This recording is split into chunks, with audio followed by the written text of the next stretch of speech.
יש מזג האוויר ממש יפה, אבל קר. אבל כיף להיות פה. מחכה שכולכם תוכלו לבוא גם כן.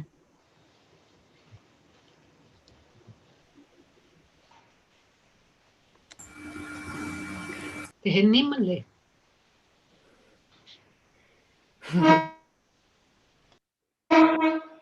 Hi, good morning. Can you hear me? Good morning. Yes, we can hear Great. you. Good. Okay.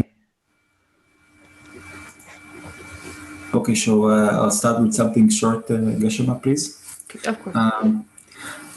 So pretty much the same people, but I'll go over it quickly. So as you know, this is a continuation of our course on 12 link of dependent origination or dependent arising, same meaning, with our teacher Geshe, Kelsang, Wangmo. My name is Tomer, I'm the host. This class, as well as all other classes of today, are streamed live on YouTube.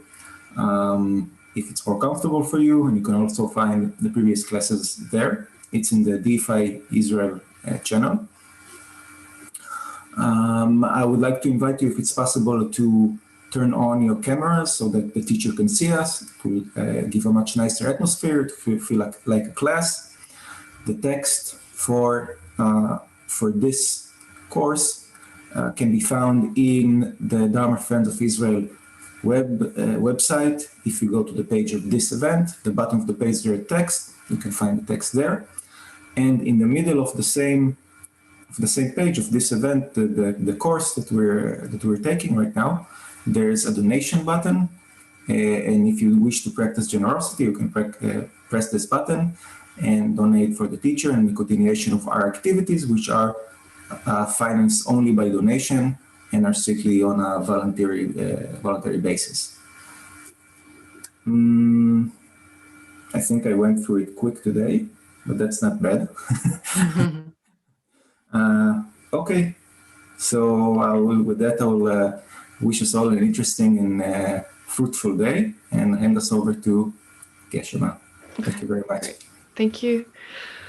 All right, let's start with a meditation, short meditation. As usual, breathing meditation, short visualization, and then setting the motivation, followed by some prayers. Okay, so let's start with mindfulness of the breath.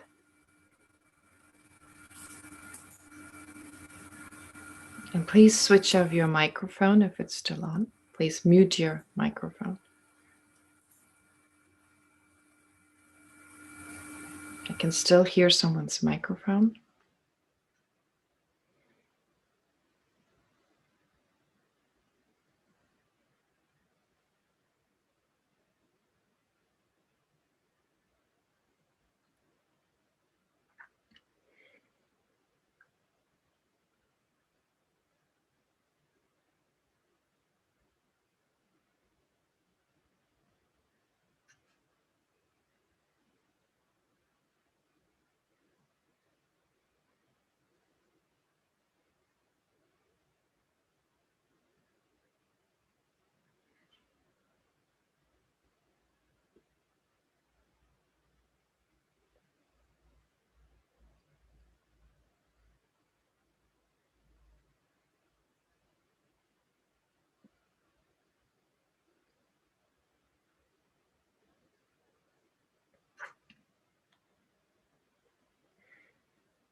Think that in the space in front of you is the embodiment of all good qualities that we ourselves will one day achieve. Buddha Shakyamuni,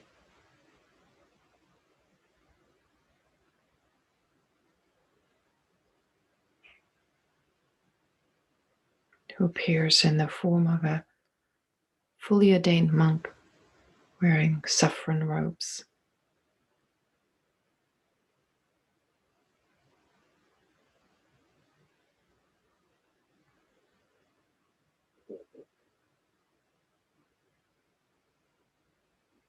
With his body made of radiant light,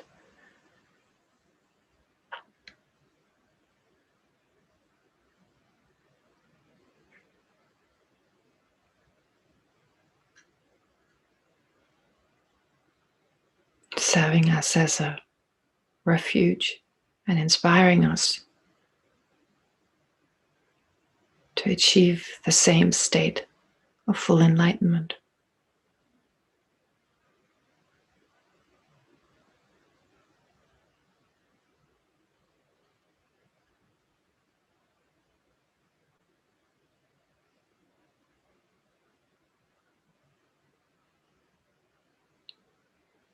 With the Buddha being inseparable from our personal Lama.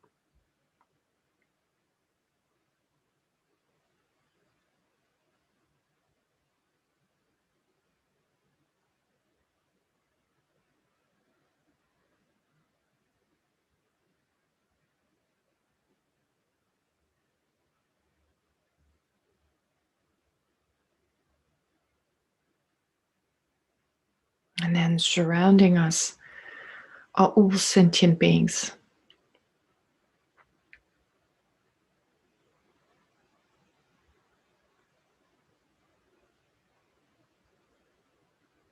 Whose lives are controlled by their basic misapprehension.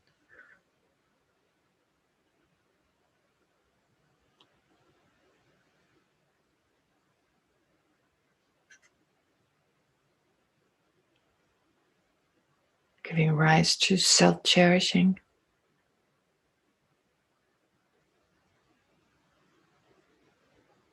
other afflictive emotions, and creating continuously unbearable problems and sufferings.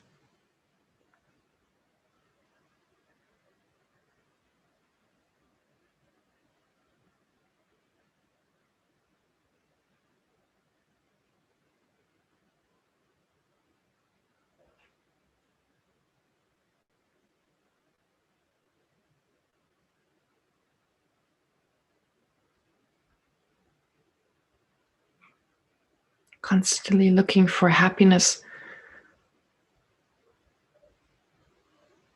outside of themselves.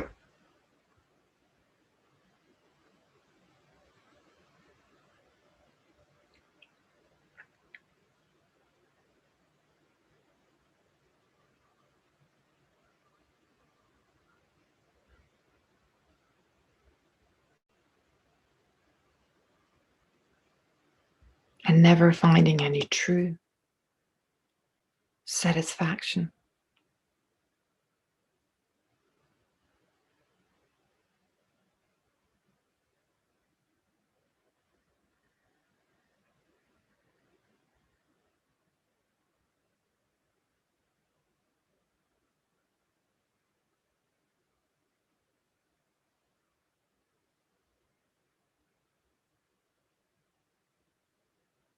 And since they're just like us, wanting to be happy and not wanting to suffer,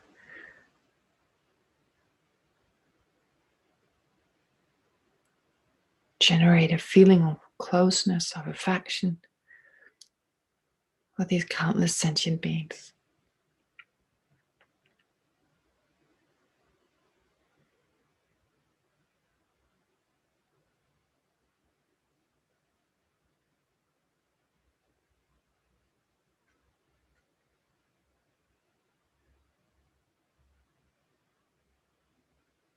Combined with a wish, may they be free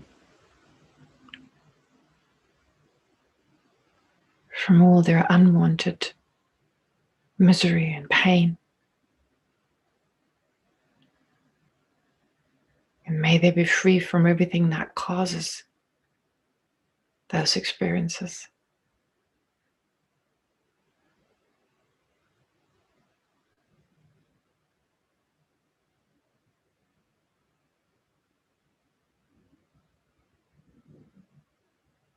In fact, may I be able to free them from everything that's limiting them.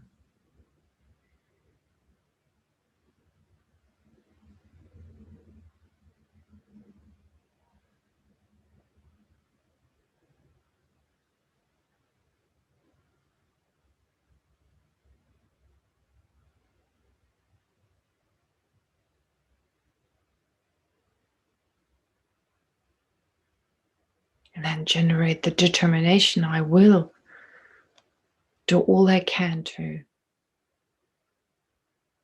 benefit sentient beings through helping them to free themselves from all their confusion and their other afflictive emotions.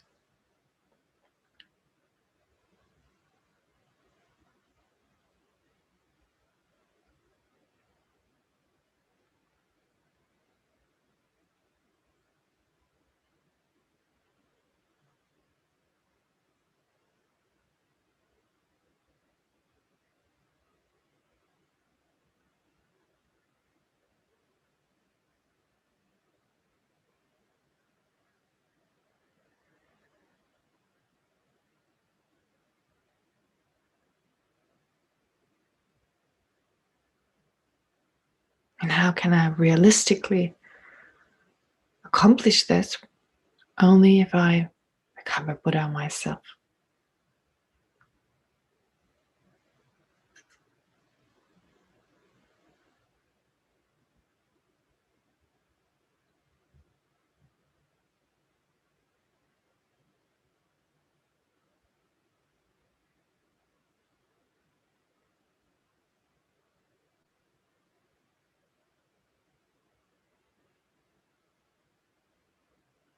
Therefore, generate the determination.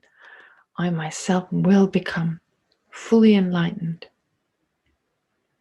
for the welfare of all sentient beings.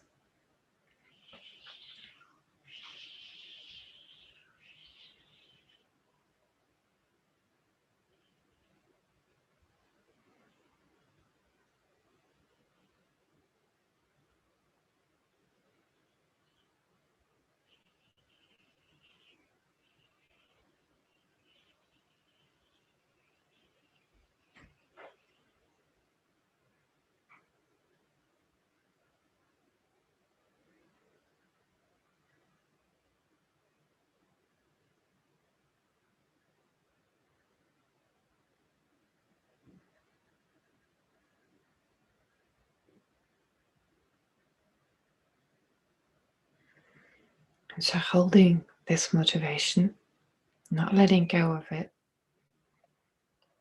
let's do the prayers together.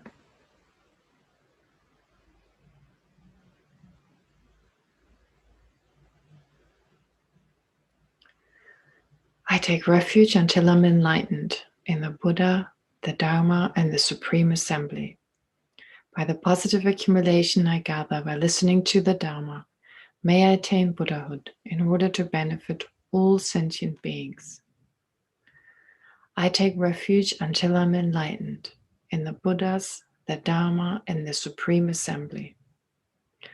By the positive accumulation I gather by listening to the Dharma, may I attain Buddhahood in order to benefit all sentient beings.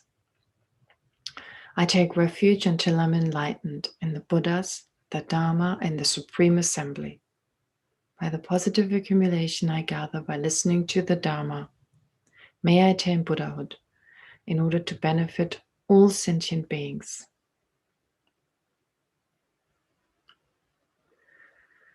May all sentient beings have happiness and the causes of happiness.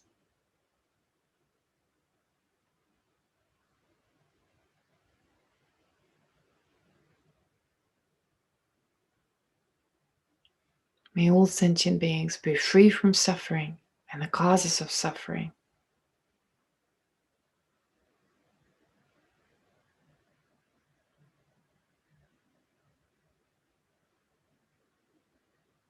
May all sentient beings never be separated from happiness that is free from suffering.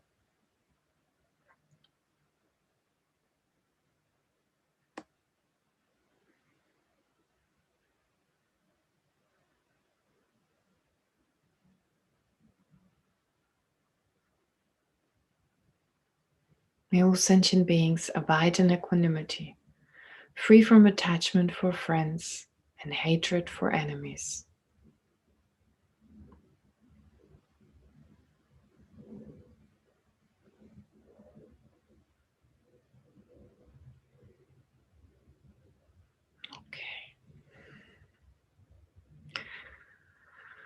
All right.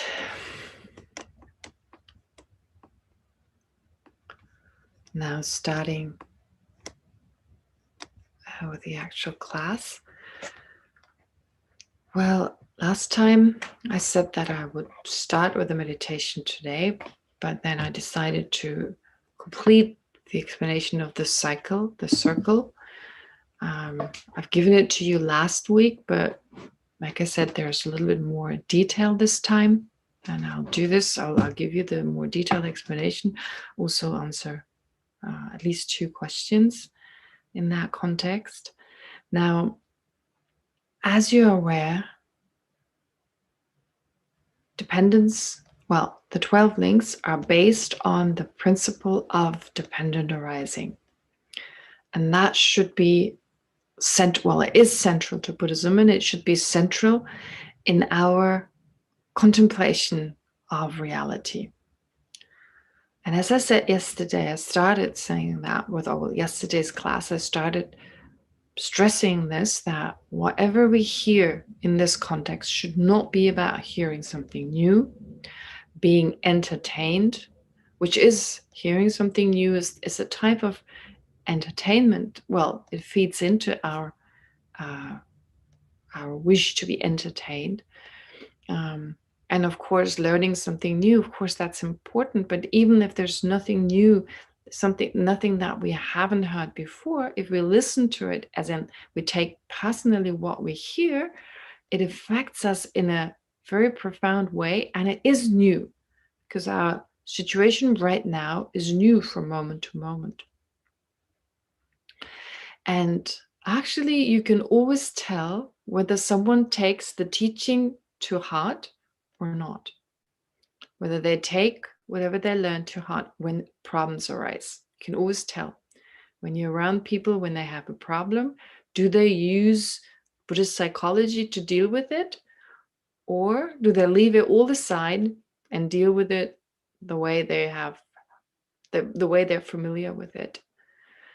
And when we take refuge, I've said that before, taking refuge really just means reminding ourselves, I'm moving towards the Dharma mainly, because refuge means mainly taking refuge in the Dharma. So moving towards the Dharma, as in, this is the psychology, these are the means and methods I'm going to try, especially I'm going to apply, especially when I have a problem, especially when I suffer difficulties. Therefore, the moment you've noticed you're not well, you have an issue, something is going on, and that's usually most of the time, every day there are problems, there are difficulties we face. Where can I find a solution to this, dealing with this within the Dharma? Besides, of course, trying to deal with the problem the way we usually do, as in seeing whether I can, remove it in a certain way. But of course, the methods here are the Dharmic methods. So based on an understanding of reality and with the emotional response of tolerance, patience, compassion, and so forth.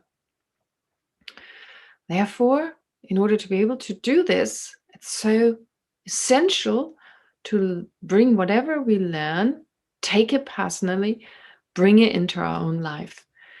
If we practice the Dharma, let's say 2 hours a day, we can make that much time, like formal practice of sitting on a meditation cushion, but then don't practice it throughout the day.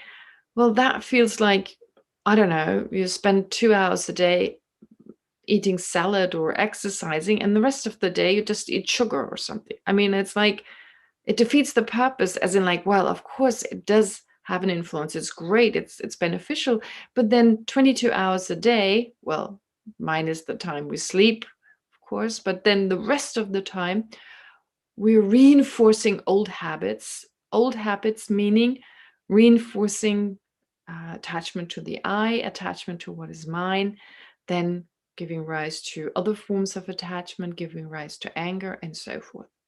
And in that way, it has little impact on our life. And we may feel, well, the Dharma doesn't work. Well, it doesn't work because we don't apply it to every situation. And that's the hardest part initially. Initially, that's the hardest part, to always remember, okay, I've got an issue here. What does the Dharma tell me? Until it becomes a habit, it becomes an automatic thing. And then your life, really, you live the Dharma no matter what you do. And in every situation, you apply Dharmic ideas. And people may not even know, like people around you may not know about this. They don't need to know about it. It's something private. It's something personal. You don't have to talk with them about it. If you have Dharma friends who share the same path, who follow the same methods, well, then you can exchange with them. You can talk with them about it. But the rest of the time, don't ask, don't tell. And just quietly do your thing, as in like applying the Dharma. All right. Now, having said that, this, of course, is also true for what we study here right now, in particular the 12 links. And I haven't gone into the text yet, but I'd rather first explain you the 12 links and then go back to it. So to prepare for the meditation we're going to do next, I've already mentioned yesterday, and through the meditation, I'll stress it again, how we get from the basic misapprehension of reality to formative actions. Here in particular, formative actions that create a rebirth, that create another existence in samsara, in cyclic existence, as it's called.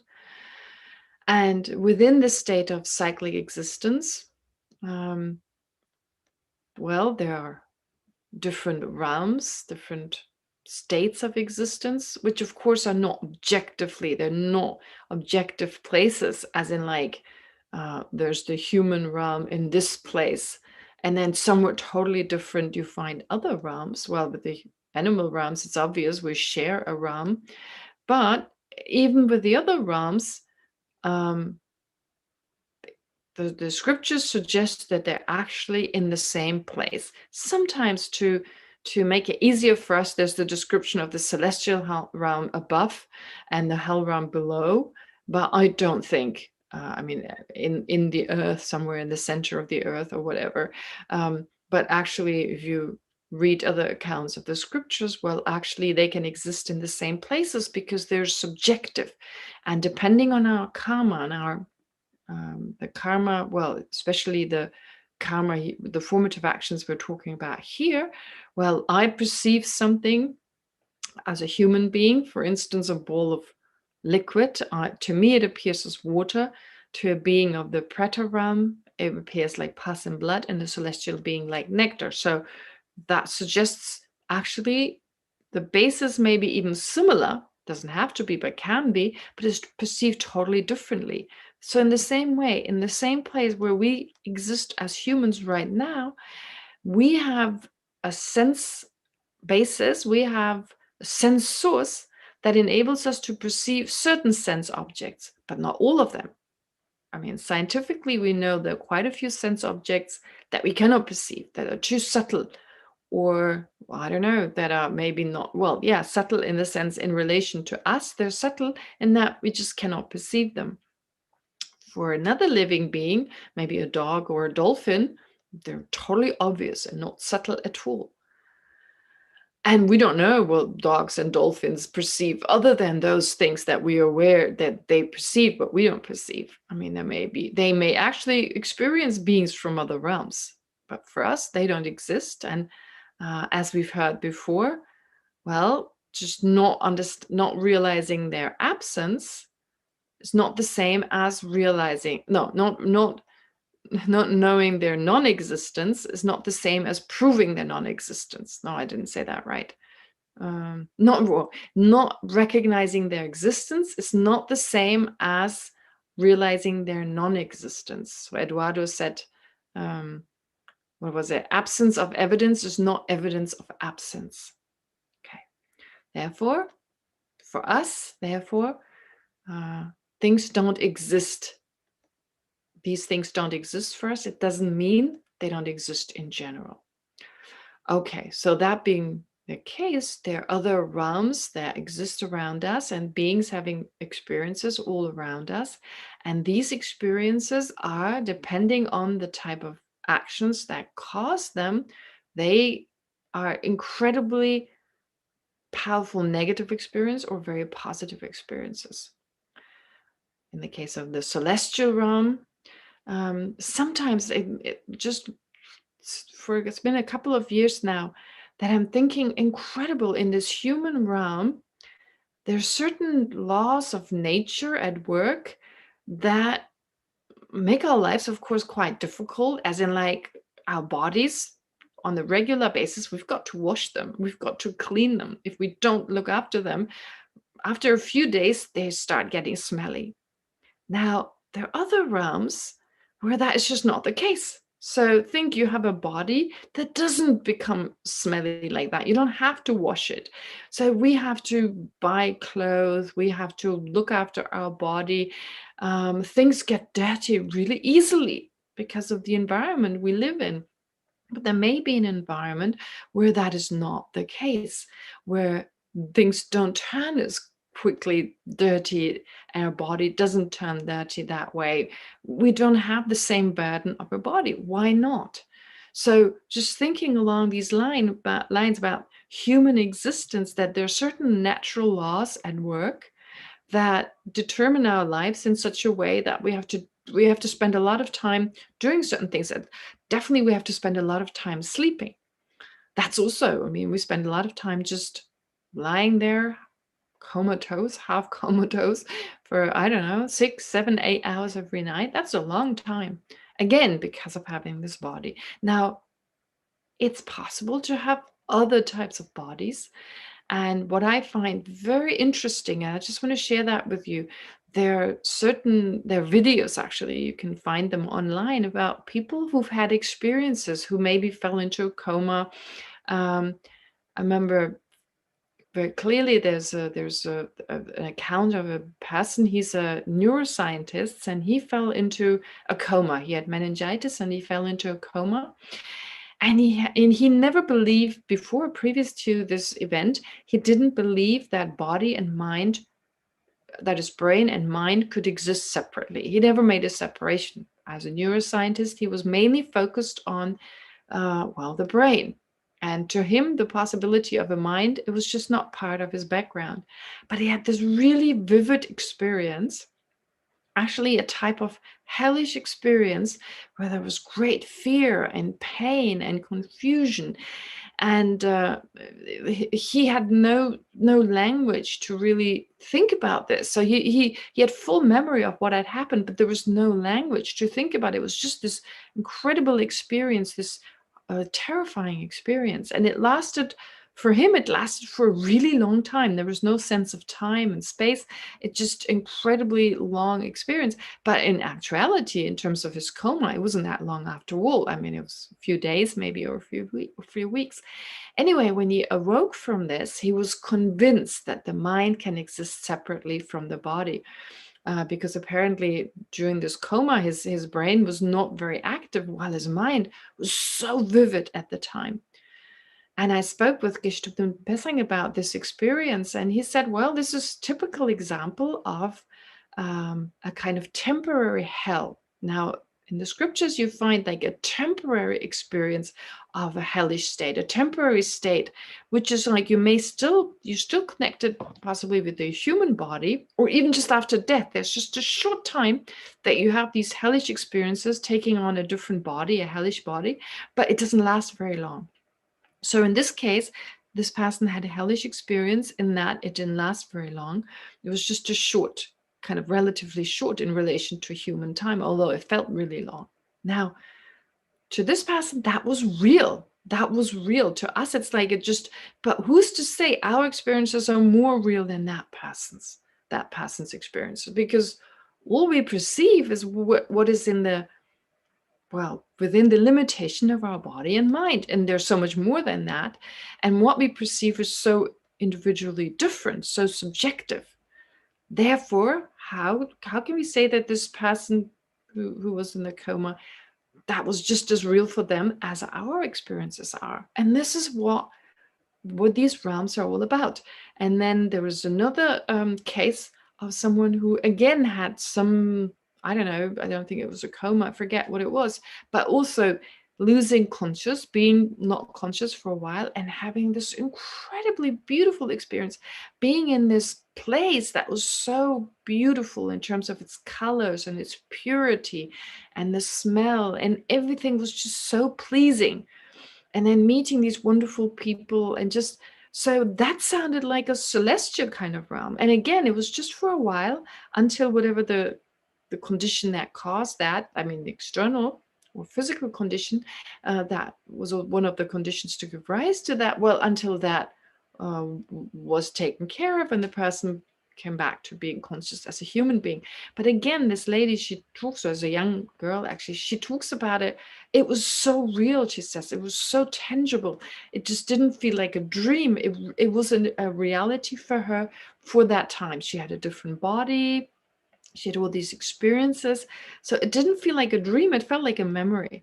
And again, how are we to say that the memory we have of yesterday and the memory this girl has, how are they in quality so much different? So if we really think of this, and there are a lot of accounts of people having these short-term experiences, again, a short-term experience possibly of a celestial realm, it's hard to say exactly, but anyway, of a different form of existence. And just because we're so attached to, because our attachment, it's all encompassing. It's not just ourselves and attachment to I and mine. It's attachment to what we perceive. It's like it can only be this way because we hold on to it. If we can loosen this attachment, then suddenly other things are possible, other states of existence. This is not as real as it seems. It only seems real because we hold on to it as being real. That's it. If we loosen that, and this homeless, the Dalai Lama sometimes says, well, if you can only think things don't exist the way they appear, if you can just remind yourself of that without understanding how things really understand, no, that is not this. It won't happen as a result of that. But what happens is it gives you the possibility to let go a little bit of like, it's like this and no other way. And suddenly other possibilities make sense. Just remind yourself over and over the way things appear to me. And quantum physics, His Holiness talks about it all the time, every time, because we believe in scientists, we believe in quantum physics, we believe in everything clever scientists tell us, really. And so they tell us the same thing. Things don't exist the way they appear. Things don't exist the way they appear. So if we repeat that and just holding on to that, or understanding that, gaining an understanding of that, it helps us to let go of our way of looking at things. And suddenly other possibilities make sense. So other possibilities of existence. And how do I know I can't be reborn in those places? I accumulate actions all the time. Actions have consequences. I can observe that on a daily basis, that whatever I do does have an impact on other things. I mean, even though I may think I get away with certain things, well, to a certain degree, I may get away, but things have changed ever since I engaged in a certain action. And even in the long term, the consequences of these actions come back to us in the form of certain experiences, but also in the form of existing again in the future. So the more you think about it, however abstract the 12 links sound, a lot of people don't like the topic of the 12 links because they feel like it's so removed from them. They want to hear about compassion. They want to hear about emptiness. Those are the topics that make us feel good. But that's just because we don't dig deeper into these details. And it's so incredible to think along these lines because it helps us to let go of our attachment. It is like this. We're living in this life and that's all there is. So to widen our horizon. To understand, well, let's say I've created a karma in my previous life. What happened in my last life? Let's take the last life. I created the karma to be reborn as a human being. That was left on my causal consciousness. And now, when I died in my previous life, I don't know, maybe I was a dog, whatever. I sometimes think, well, I've got some imprints when it comes to Buddhism. Maybe I was a dog in a Buddhist monastery in Tibet, possible. Okay, let's say I was this little doggy. And so when I died, I'd left some positive imprints, and possibly one of the imprints that ripened was that of a human rebirth, assisted by maybe a kind monk or a kind nun looked after me. I had a peaceful death, and this karmic imprint that I'd left for being reborn as a human, that now ripens. Oh no, sorry, I could have accumulated this at any other time. The point is, I created as this doggy. I created of many other imprints, maybe lots of negative ones too, but one positive one that is now responsible for another human rebirth. But in this lifetime, the seed, the karmic seed that caused me to be reborn as a human being, well, that was created in some other lifetimes a long time ago. And that ripened, as I said, due to the circumstances I died in as a dog. And I was reborn. What happened to my mind, my consciousness holding this seed? Well, this seed that entered the fertilized egg of my mother of this lifetime. Okay, that is the moment of conception, and that is now name and form. Anything from the moment when my consciousness as a dog in the previous life left my body and then experienced the in-between, the Pardo state, until just before conception, that is described as the resultant consciousness, which still holds the seed for me to be born as a human being, which I accumulated when I was the dog. Okay, it still holds that seed. Okay, so now, independence on a different karma, I am conceived. That is, my consciousness enters the fertilized egg of my mother. Now I've got everything I need for perception to take place. That is the six sense perceptions. Now, the moment I'm conceived, that's name and form, I've got a basis and I got a mind. And with those two together, a moment later, I achieve the six sense sources, which includes the procedure of the six sense sources growing, right? Growing. So the touch receptors in the body, the part of the brain, all that develops in order for me to experience touch, and then with sight and sound, all that slowly develops. And as we've heard yesterday, it's probably, roughly speaking, the last 3 months of the pregnancies, the third trimester. During that time, all the six sense sources are actually ready. Now they're ready. All six of them now work. Before that, were maybe four, only one initially. It was just the mental consciousness. But then there was the touch consciousness, the body consciousness, and so forth, all the way up to now the six sense sources, all working together. They're all active together. All right.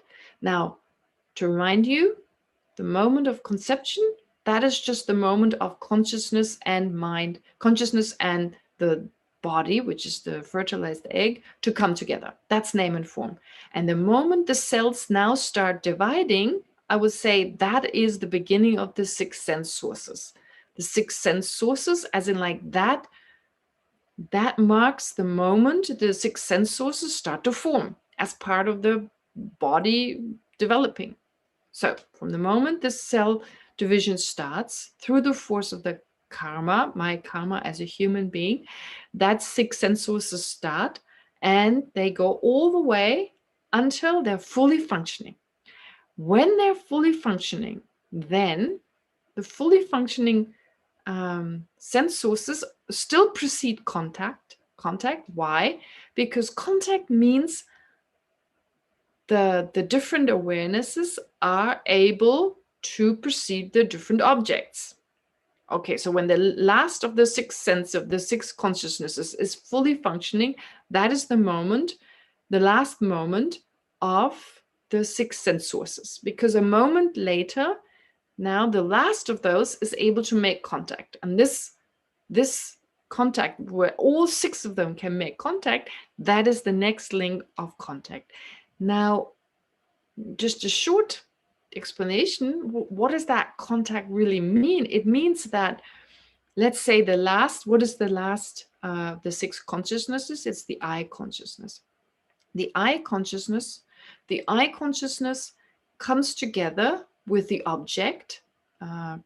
So the eye, the retina of the eye, together with the color and shape of the object. Let's say you see a table.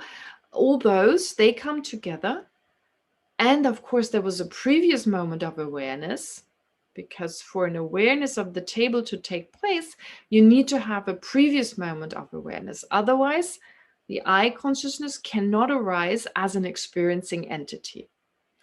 Okay, so you need an immediately preceding condition, as it's called, that is active at the same time, and it can be any of the other consciousnesses. So the I consciousness now happens for the first time. This is the last of the 6 consciousnesses to develop. Therefore, as far as I've read online, I don't know, maybe it's some different explanation, but let's just assume that's the last one to work. So any of the other 5 serves as an immediately preceding condition, enabling now the I consciousness for the first time to perceive something. And there's also the empowering condition, which is the sense source. That is the I sense power. So whatever is part of the eye, part of the brain, whatever is necessary on a physical basis, necessary for visual perception. Now it's this sense power, and there's an object. So the sense power enables the I consciousness to see its uncommon, its unique objects, which are shapes and colors. The object, the table, that enables the I consciousness to have the appearance of a table. The table is the observed object condition. The immediately preceding condition, as I mentioned, is the consciousness that gives the I consciousness the ability to experience something, that provides it with the ability to experience something. And then the sense power, say that is this physical basis, that gives the I consciousness the ability to see uniquely shapes and colors. Okay, so you have those 3. Immediately preceding condition, enabling the I consciousness to experience something, to perceive something, as a mind has that basic ability. The physical basis, the I sense power, gives that awareness the ability to perceive shapes and colors. And its object, the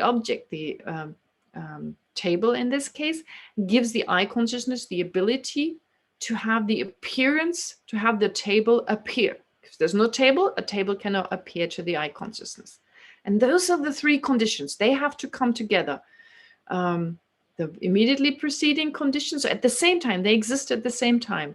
The object, the immediately preceding condition, and the sense source.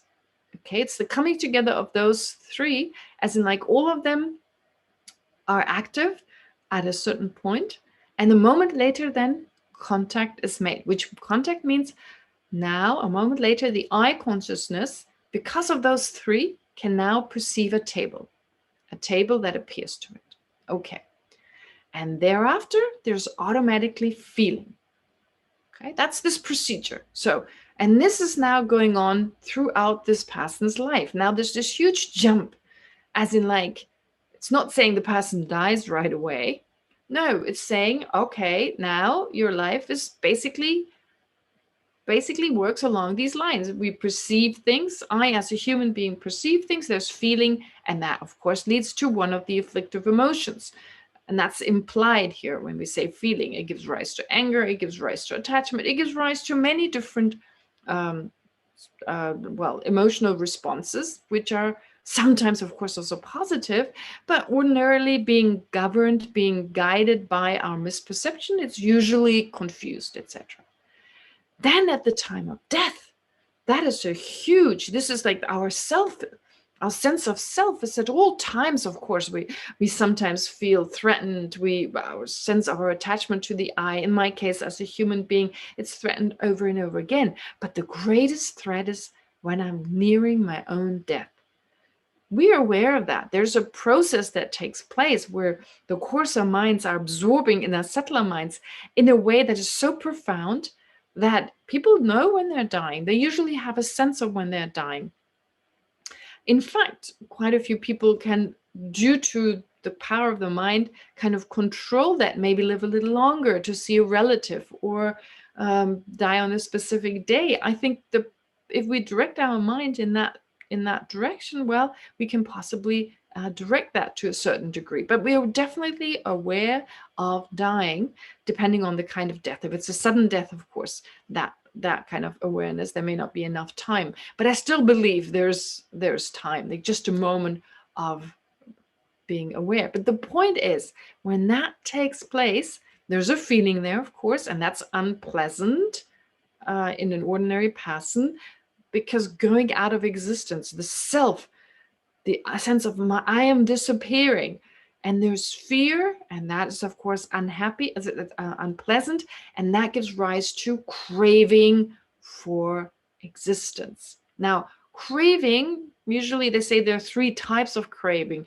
Desirous craving, which is craving for the desire realm, craving for destruction, which is just another way of saying craving to be separated from painful feelings, and then craving for mundane existence, which is just another way of saying craving for the form and formless realm. These are mentioned in the commentary. So whether if you see Regis Holness's book or Geshe Sonam Rinpoche's book, those are explained in there. So these 3 types of craving. Now, if we haven't developed any of the concentrations, we won't have craving for mundane existence, that is for the form or formless realms. If we have pain, of course, we are craving for being separated from painful feelings, but definitely we'll have desirous craving because we crave for existence, and that is existence in the desire realm.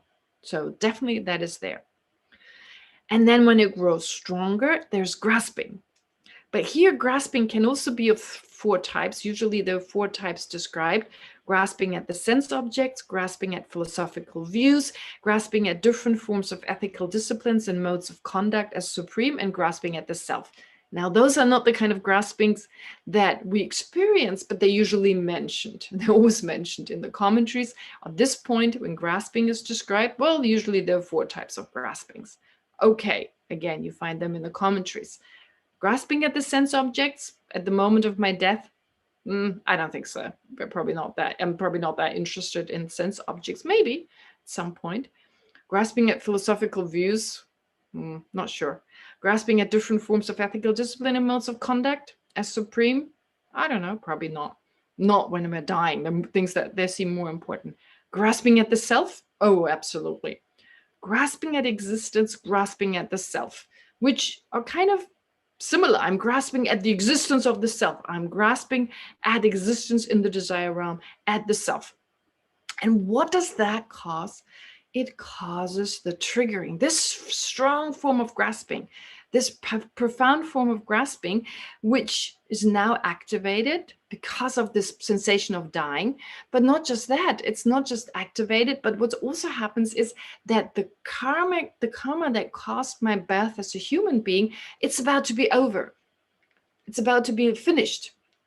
So it loses its like if I die in particular when my time is up, but even so, it's less active. It's no longer kind of holding on to my existence. And now a new karmic seed will ripen automatically because I wish for it. I want to exist. I don't know. I'm not having a thought, oh, may I be liberated? I can't because of my attachment to the self, which is caused by the confusion. So no way I can wish for anything but just continuing on to live. And that then triggers the ripening of this imprint that was there, that lay there the whole time, totally untouched, that I created as this little dog. That is now activated for whatever reason, the circumstances of my death, all this coming together, that particular one is activated. Now, I wanted that. I wanted it to be activated. That is not that someone asked me, do you want to be reborn? No. It's about the wish to continue to exist, the wish, the holding on to the I, that triggered it.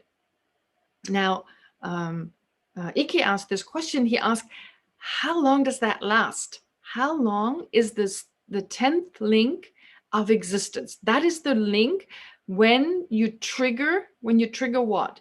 I've triggered now this karmic imprint. It starts to ripen. Previously, it lay dormant.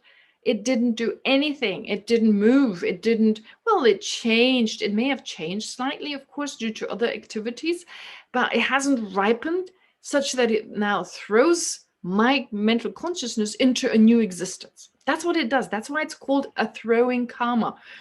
The karma was the action in the previous life. It's no longer a karma, because karma means action, but it's left an imprint on my mind. And that imprint, that is now, which is a throwing karmic imprint, it now throws me into a new existence. That is its function. That is its potential. But it can only do so once it ripened, it became activated. It's like a nuclear bomb that you activate, right? When you activate the nuclear bomb or a rocket or something, then it shoots forth. So using the example of the seed or using the example of this rocket, it just sits there in this, I don't know, wherever a rocket sits. And let's say it's like a weapon, like a rocket that you fire off. You need to first do something about it to activate it, so then at some point it can shoot forth. That is existence. That is existence, as in the grasping and the craving first and the grasping next. They activated this, and now it has the ability to shoot forth the mental consciousness. And there's actually this existence. Well, you call it existence. There is no existence yet at that point, but you call it that. This is a typical way of applying a word, where you give the name of the result, which is a new existence, you give it to the cause, which is this state of the actualized karma. When the karma is now actualized, and the procedure of shooting the mental consciousness is taking place. So the moment the mental consciousness separates from the body, that's death, it shoots forth. Now, when does it start? When does the existence start? Well, the moment this karma is activated. When is that? I don't know. It could be, usually they say it's at the moment of death, but I also remember some lamas saying, well, it could even be before that. It could even be, usually it happens at death, but in some cases, it may have been activated a few months before that, even before knowing we're dying. There was a very strong grasping at the self, and it already activated that seed, but the other karma was still at work. That's why there was no other cause or condition that caused the death of this person. So it took some time before the actual shooting took place. I don't know, but oftentimes usually it's said at the moment of death. So the moment it's now activated. And the moment death occurs, so whenever that is activated, usually at the time of death, the exact moment may differ from person to person. So now that it's activated, there's death itself. And then it's still activated, and now it's shooting forth. And there's first the intermediate state. And the moment of conception in a new life, not the intermediate state. There's the intermediate state, and then I'm reborn as a human being. That is, in other words, rebirth means, conception means my mental consciousness has entered a fertilized egg. That entering of the fertilized egg, that is no longer existence. That is now birth. That's birth, or name and form. Name and form of a different cycle.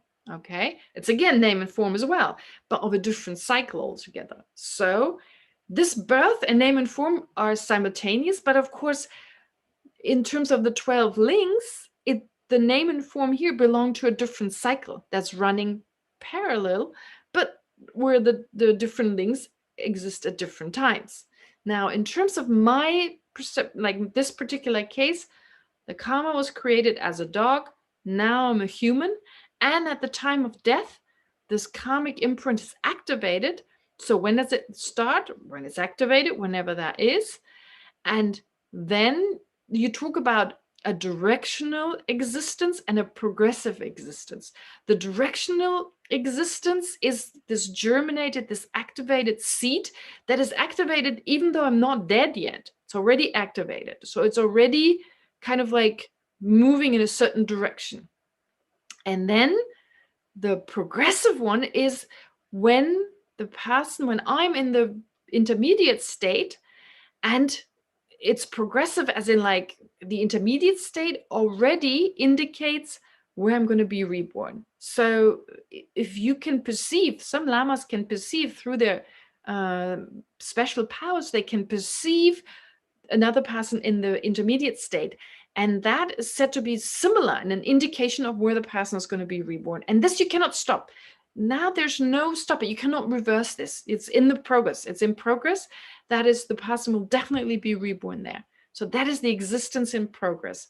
Previous to the death, it was directional. Now it is in progress. And then the moment conception takes place, it's no longer existence. Now it's birth, or from the perspective of another round, it's name and form. Does that make sense? So I hope this was, I talked a lot. I know it took a whole hour, but I just wanted to get it over with once, to have all the details of,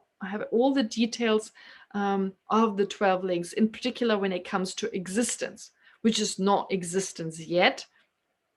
Existence is just giving the name of the result to the cause. Okay. All right. So usually there are 4 types of existence. This may be a little bit confusing, but there's 4 types of existence. And here it is actually none of those 4 types. That is, well, it's described, sorry, it is one of the 4 types. It's the existence at birth. There's intermediate existence, that's the intermediate state. There's existence at birth, which is the moment of conception. There's prior existence, that is right after conception until right before the moment of death. And then there's existence at death. 4 existences. Again, they're described in the commentaries. Intermediate state existence, existence at birth, which is the moment of birth, right? That is when I say the name of the result is given to the cause. Well, the 10th link of existence is actually existence at birth. It is not actual existence at birth. It's just giving the name of existence at birth, which is the conception in the next life, giving that name to the cause. Okay, this is not unusual. Some of you have heard about this. Sometimes you give the name of the result to the cause. Sometimes you give the name of the result, the name of the cause to the result. The second type we're very familiar with, giving the name of the cause to the result, is when you say, I have a lot of sun in my room. I have a lot of sun in my room, which is just another way of saying, well, I have a lot of sun rays in my room. So the cause is the sun. The sun rays are the result of the sun, but I give the name of the cause, the sun, to the result, the sun rays, and say, instead of saying I have sun rays in my room, I say I have a lot of sun in my room. We do that. Okay. Or we say, for instance, an apple is growing. I'm having an apple tree grows in my garden. I just planted an apple tree. Well, you didn't plant an apple tree. You planted a seed. Here you're giving the name of the result, the apple tree, to the cause, the seed. When you say, I'm planting an apple tree, you're planting a seed. That is the cause for the apple tree. But you still say, I'm planting an apple tree. This is an example of giving the name of the result to the cause. So existence at birth is the existence that takes place, the existence that is the 10th link. We call it just existence, but strictly speaking, it's giving the name of the result, existence at birth, to the cause, the actualized karma. Okay. And so existence at birth, that is conception. It is interrupted by the intermediate state, yes. Then there's the existence at birth. And then there is something called prior existence. Somehow they describe this moment from birth. That's different. Conception is different. Then there's prior existence. It goes all the way. Our entire life is prior existence. Prior to what? To death. That is the fourth type of existence. Existence at death. That's another form of existence. So you have the intermediate state, you have conception, you have everything in between, after conception and before death, that's prior existence, and you have existence at death. Okay, so those are the four types: intermediate existence, existence at birth, prior existence, existence at death. Those four, when you study philosophy, everyone knows them. At the latest, when you study about the 12 links, which we study quite extensively. So there you find out about the four types of existence, and they come up in philosophy, and most people who study philosophy know those four. They may just get lost in translation sometimes, or we may not hear it. All right, and then of course there's birth, okay, and aging and death. So birth, of course, is the birth at existence, is the conception. And then aging, there are two types, again, progressive and deteriorating or deterioration. Progressive is the moment at conception we start aging. The moment already it's aging, it's a change, we're moving closer to death. That's called progressive aging. And then there's deterioration, which is the aging we usually identify as aging. You know, whenever you call yourself old, nowadays people are no longer old. So it's really hard to find that moment. We're only elderly, but really aging, of course, we're all aging as people are where we reach the prime of our life, whenever that is. And then we say old age, aging starts. That's the deterioration. And then, of course, that's ended by death. Okay, I took an hour to do that. Sorry, I was really quick in doing this, but I thought to just do half a meditation without explaining everything else doesn't make sense. You're still fresh in the morning. I still only have 5 questions here. Oh, you can't find the text on the website. Okay, so there was no question. Okay, great, good. So there are no questions. I still have Varda's question to answer. I didn't forget, but I will after we've done the meditation. So now I'll ask you to not just look at this the way I described it based on myself, but to take it personally. And I take you through the steps. Your present life is life number 2, where name and form, etc. take place. The previous life, whatever you were, think of yourself as in a different existence. You created the karmic seed that ripens at the end of this life to then be born in a different state. And really visualize this, not just as a picture, not as something abstract, separate from yourself, but really apply it to yourself. Okay? So just get a feeling for it. All right. So let's start this. We'll start again with a few moments of breathing, and then start the meditation on the 12 links.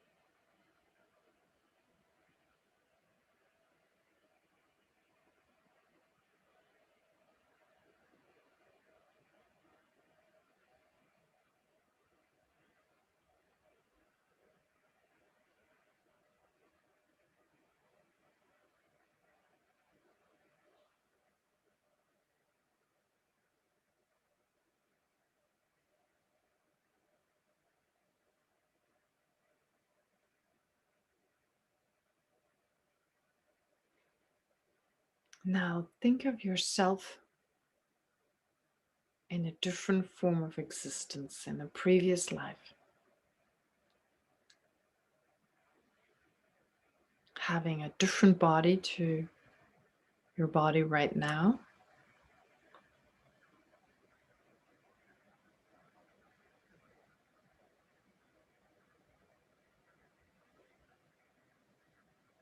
As an animal or as a human being.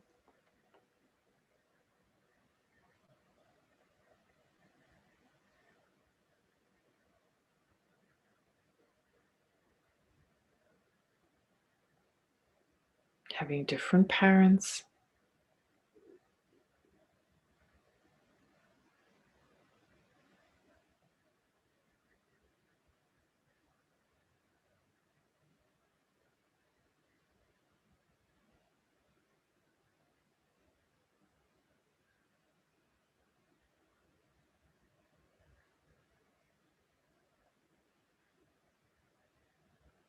And of course, having the basic misapprehension with regard to I and others.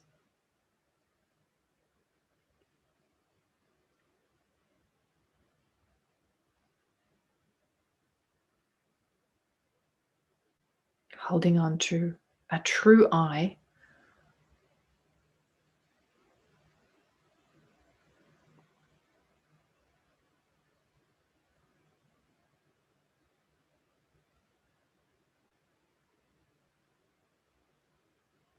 And having attachment to that I and that which is mine.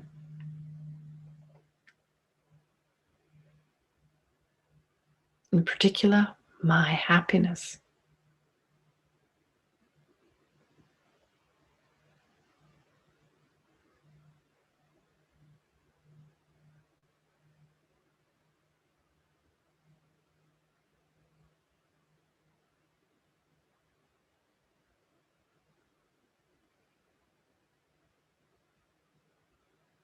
So despite the different circumstances, this is very similar to the experience we have in this life.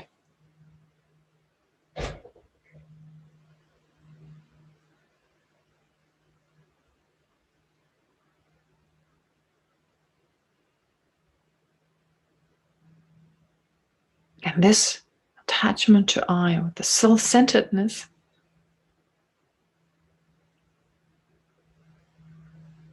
now gives rise to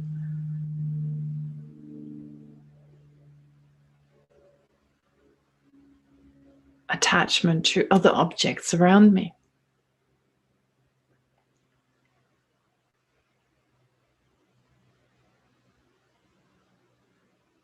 Attachment to my loved ones.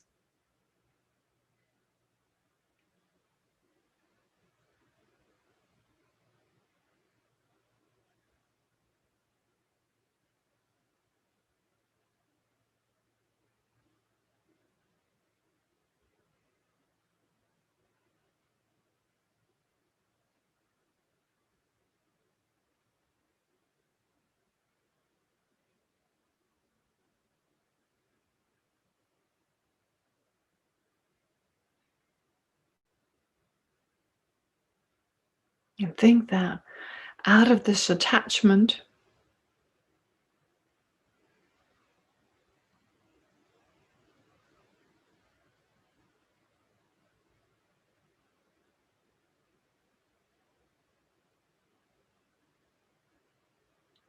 you now generate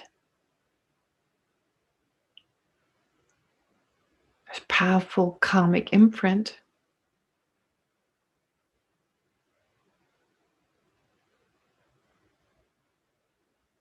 There's non-virtues.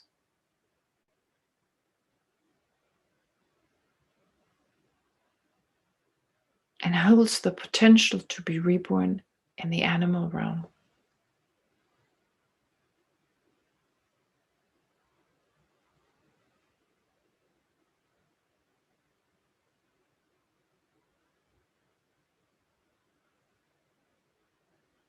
Deceiving another person.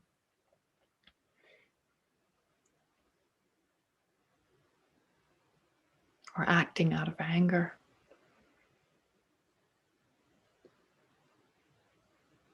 Which, due to its strength, holds this potential of throwing you into a birth as an animal.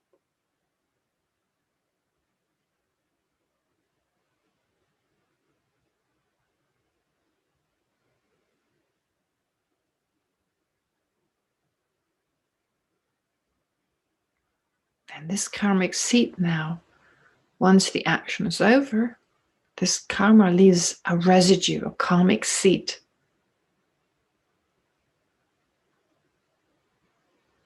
On your mental consciousness, which is the causal consciousness.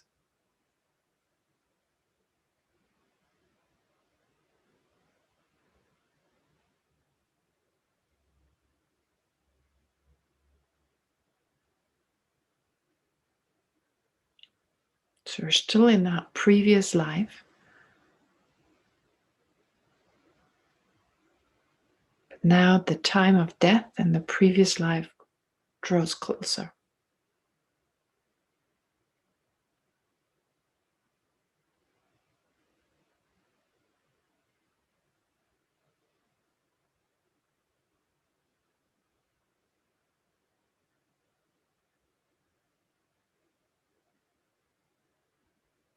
And due to craving and grasping, that are part of a different round of 12 links, a karmic seed that you created many, many lifetimes ago to be reborn as the human you are now, that ripens.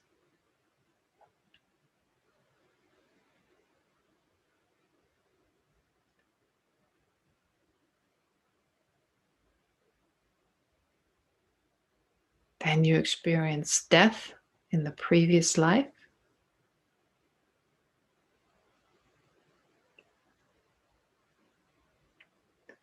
And the moment your mental consciousness leaves the body of your previous life, in other words, the moment you experience death, your mental consciousness is now the resultant consciousness.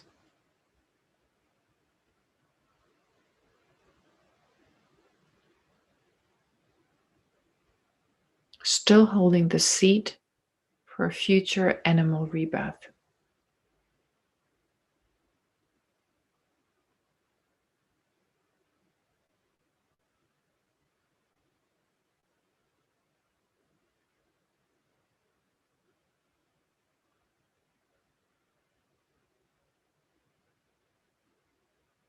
However, the seed hasn't ripened yet. Instead, you were reborn as a human being in this lifetime. Which means the moment your mental consciousness, the resultant mental consciousness that has left your previous body, has gone through the intermediate state, the moment it enters the fertilized egg of your mother of this lifetime, that is the moment of conception and therefore of name and form.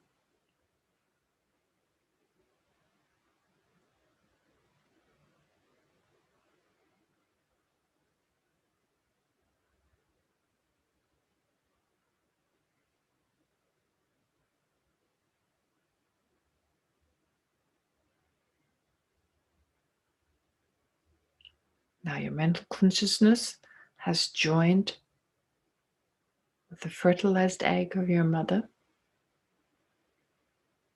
fertilized by the semen of your father. And that is name and form. The basis for perception of phenomena, the sixth sense perceptions.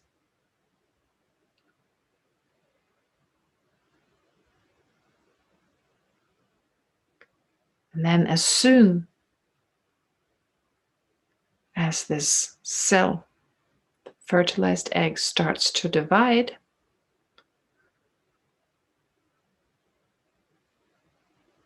soon as that starts, that is the six sense sources. Since that is the process of initially the development of the six sense sources and their completion.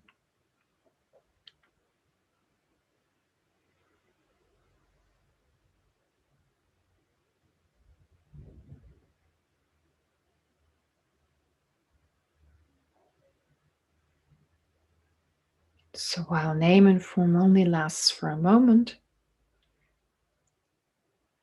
the 6 sense sources last from the moment of the cell division up to the completion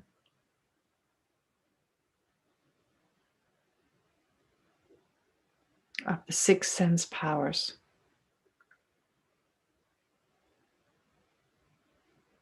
Or 6 sense sources.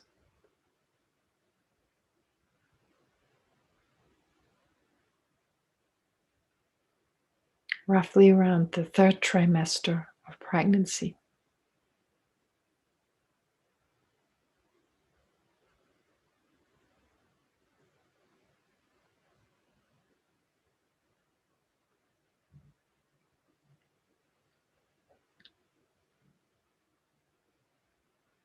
So think of yourself during that time.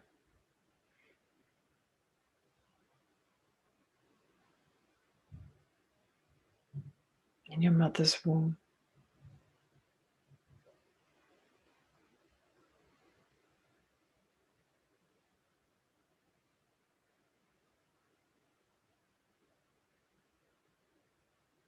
And once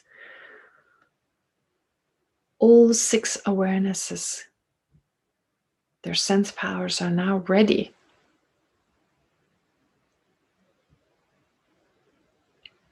now they can all 6 perceive their respective objects.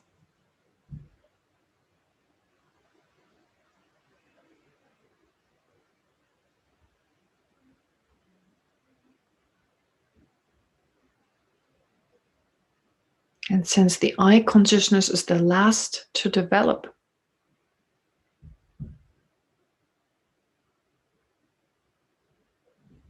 of the 6 types of consciousness,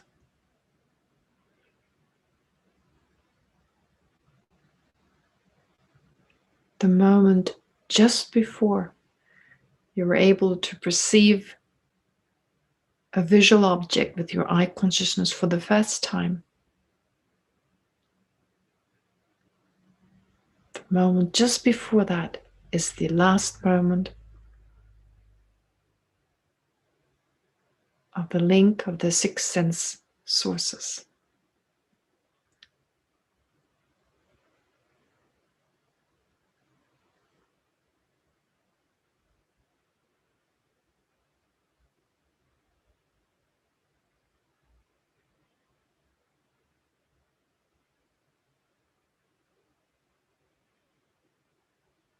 So that's probably the first time you may perceive light or darkness with your eye consciousness.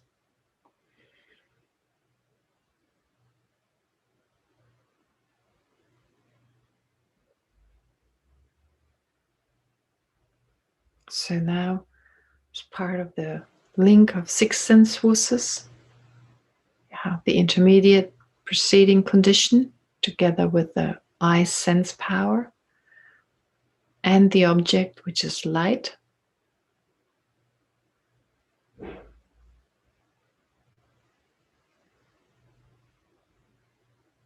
This being the last moment of the 6 sense sources, a moment later giving rise to contact. When your eye consciousness sees light for the first time.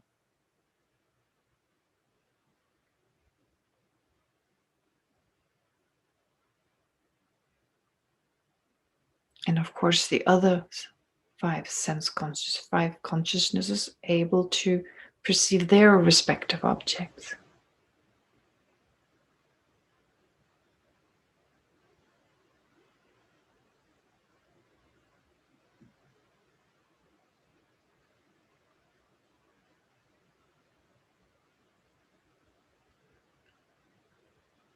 That is the link of contact, which happens in the womb while you were a fetus in the womb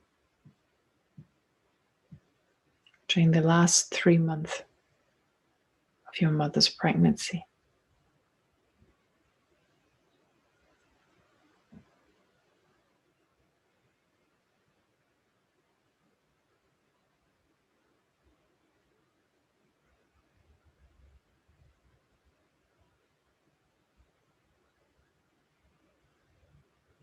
And with contact, there is feeling. Pleasant, unpleasant, or neutral.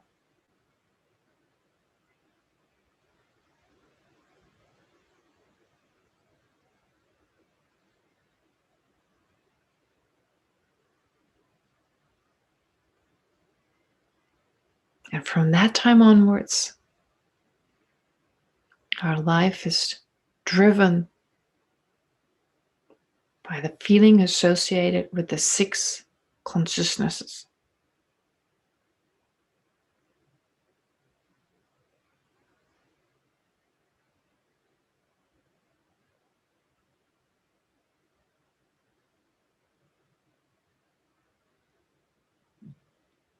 Pleasant feelings inducing attachment,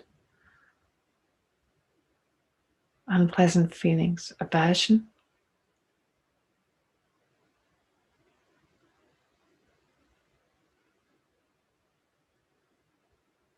and neutral ones,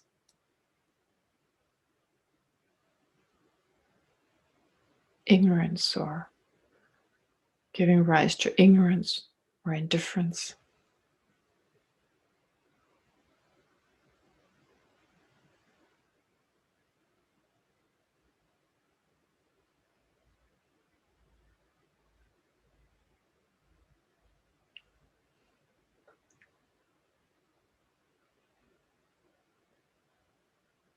Basically, our entire lives are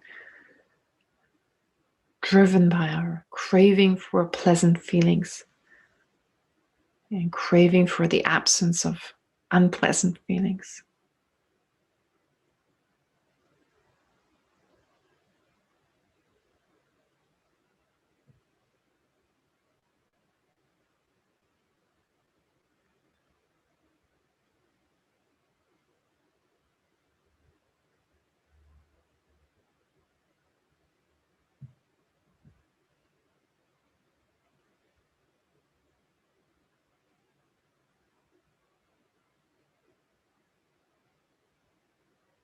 But then, particularly when we reach the death of this lifetime, we're about to die, give up the body of this life.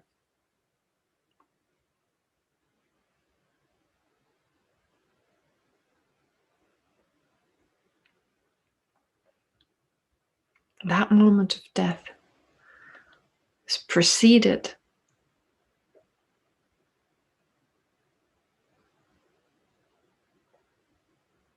by the coarser mind growing subtler.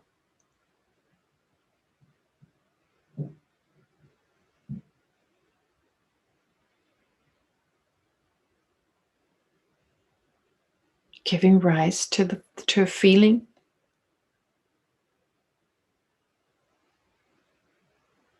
possibly fear,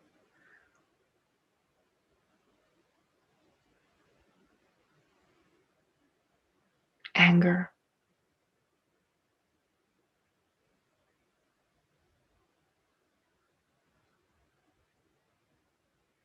which in turn give rise to craving for existence.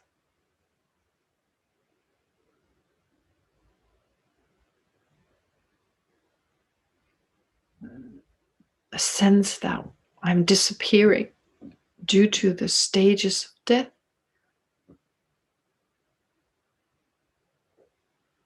gives rise to a strong craving for existence.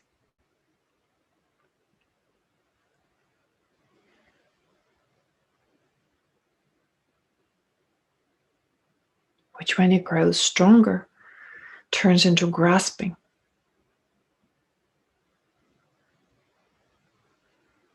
Holding on even stronger to existence of the I, the self.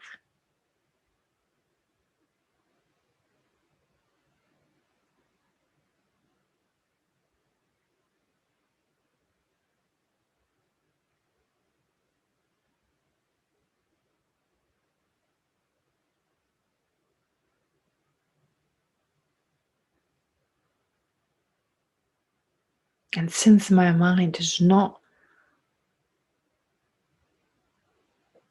that peaceful upon death,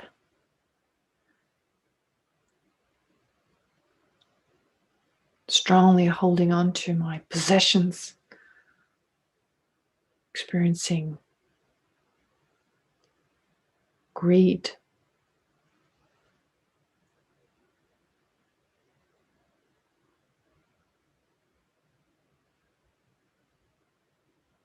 this combined with craving and grasping at the eye triggers the throwing karma that throws me into an animal existence that I accumulated in my previous life,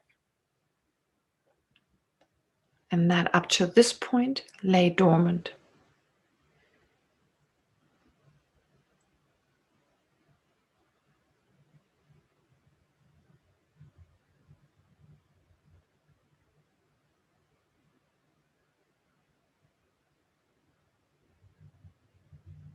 So craving and grasping now give rise to existence.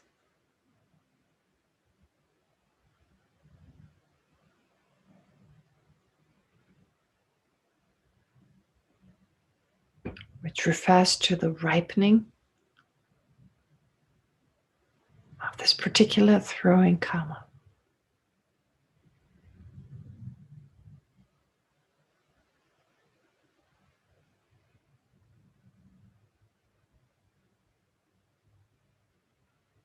Even before my own death, that is the moment when this life's body and this life's mind separate.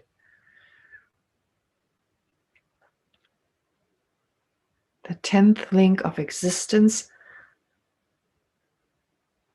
is present.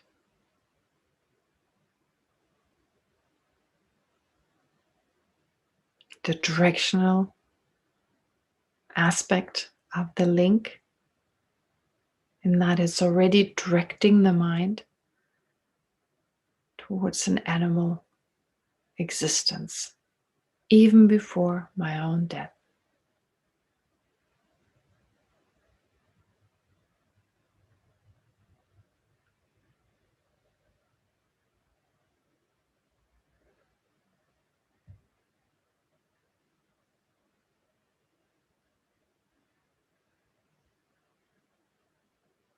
And nothing can now stop my rebirth in the animal realm.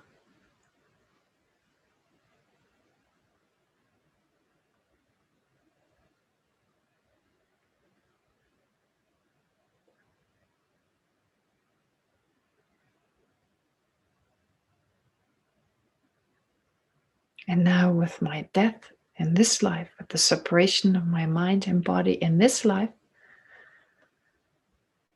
and the start of the intermediate state,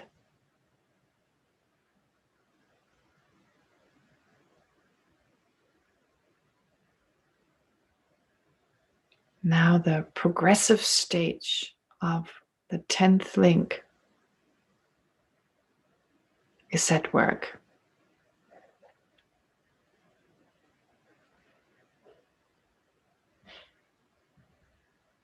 In that the mind is now progressing towards birth as an animal,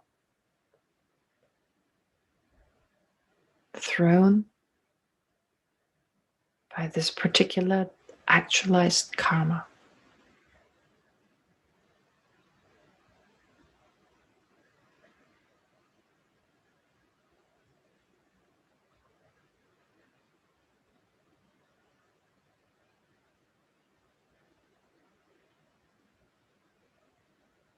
With the mind not hampered by an ordinary human body,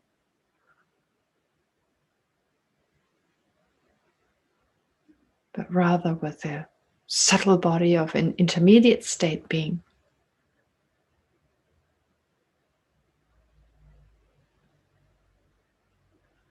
Being able to move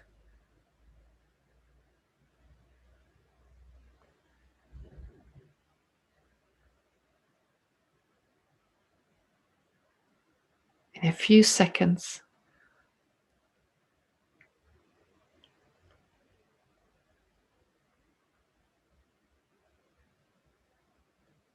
Towards the future mother that I have a karmic connection to.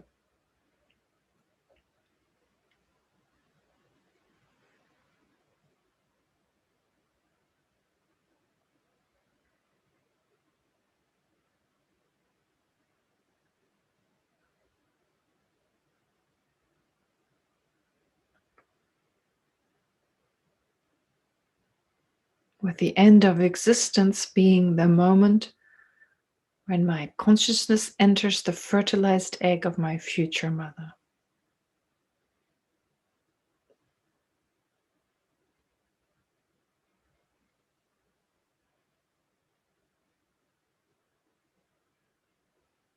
Which is conception, or also called birth.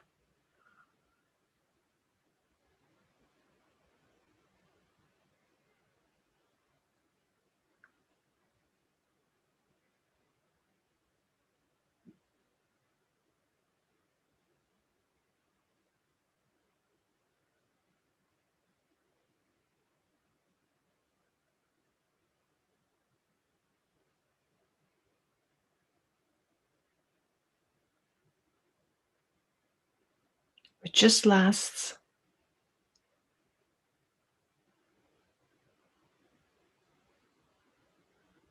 until the process of the cell division starts, which is then the next moment of aging and death starting.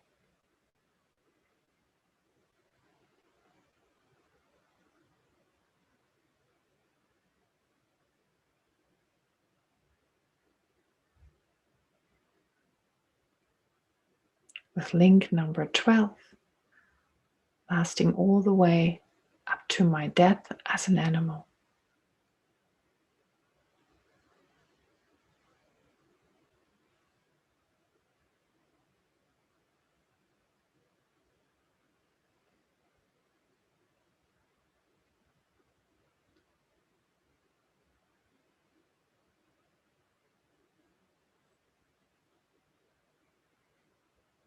And giving rise thereafter, of course, to a new round.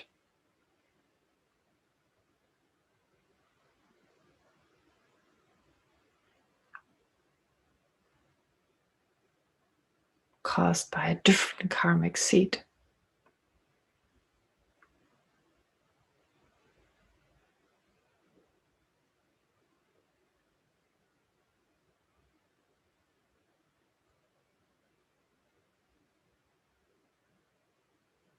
As long as there's ignorance.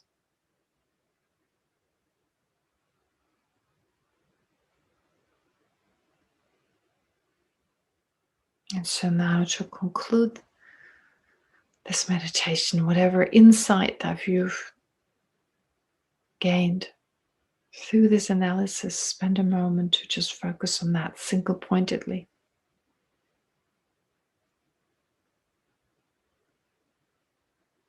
Allowing for it to affect you more profoundly.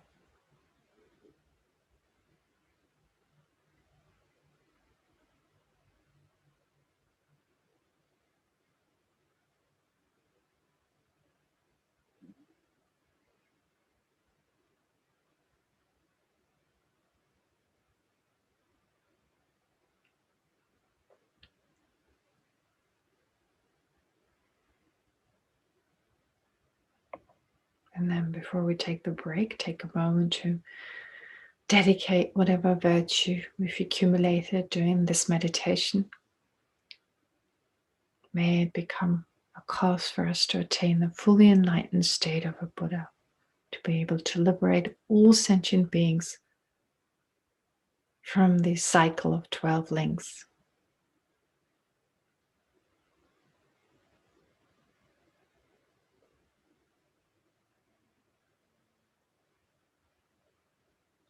Okay.